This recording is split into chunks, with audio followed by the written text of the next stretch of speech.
റീഡോ ജനീരിയിലെ തെരുവുകളും കടലോരങ്ങളും കുഞ്ഞു മൈതാനങ്ങളും കടന്ന് ഫുട്സാളിലേക്ക്, അവിടുന്ന് സാന്റോസിലേക്ക്, ശേഷം സ്വപ്ന സാക്ഷാത്കാരമായ ആ നാഷണൽ ജേഴ്സി മണിയുന്നു.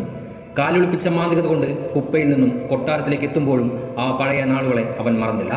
താൻ വളർന്ന ആ ഗ്രാമത്തെ മറന്നില്ല. ഒളിച്ചോടേണ്ടി വന്ന മണ്ണിലേക്ക് തിരികെ വന്ന് ആ നാടിൻ്റെ മുഖച്ഛായ തന്നെ മാറ്റിയെടുക്കുന്നു. അവിടുത്തെ കുട്ടികളുടെ വിദ്യാഭ്യാസം ഏറ്റെടുക്കുന്നു, ദാരിദ്ര്യം അകറ്റുന്നു, സ്കൂളുകളും വീടുകളും മൈതാനങ്ങളും പണികഴിപ്പിക്കുന്നു, ആ കുഗ്രാമത്തിൻ്റെ സ്വപ്നങ്ങൾ തന്നെ മാറ്റിയെടുക്കുന്നു. സാമ്പാ ചുവടുകളുടെ പുതിയ ആവിഷ്കാരങ്ങളിലൂടെ ബ്രസീലിയൻ ഫുട്ബോളിൻ്റെ യുവരാജാവായി മാറുകയും ബാഴ്സയിലും പാരീസിലും തീർത്ത അത്ഭുതങ്ങളുടെ രാത്രികൾ കൊണ്ട് ആ കാലഘട്ടത്തിലെ ഓരോ മനുഷ്യൻ്റെയും മനസ്സിനെ ത്രസിപ്പിച്ച ഫുട്ബോൾ ലോകത്തിൻ്റെ ഒരു സുൽത്താനിലേക്കുള്ള യാത്ര ആരംഭിക്കുന്നതും അവസാനിക്കുന്നതും അവിടെ നിന്നാണ്. ആ കുഗ്രാമത്തിൽ ഒരു കൊച്ചു വീട്ടിൽ പിറന്ന് ഈ ലോകത്തിന് നെറുകിലേക്ക് സഞ്ചരിച്ച അവൻ്റെ പേരായിരുന്നു Neymar da Silva Santos junior.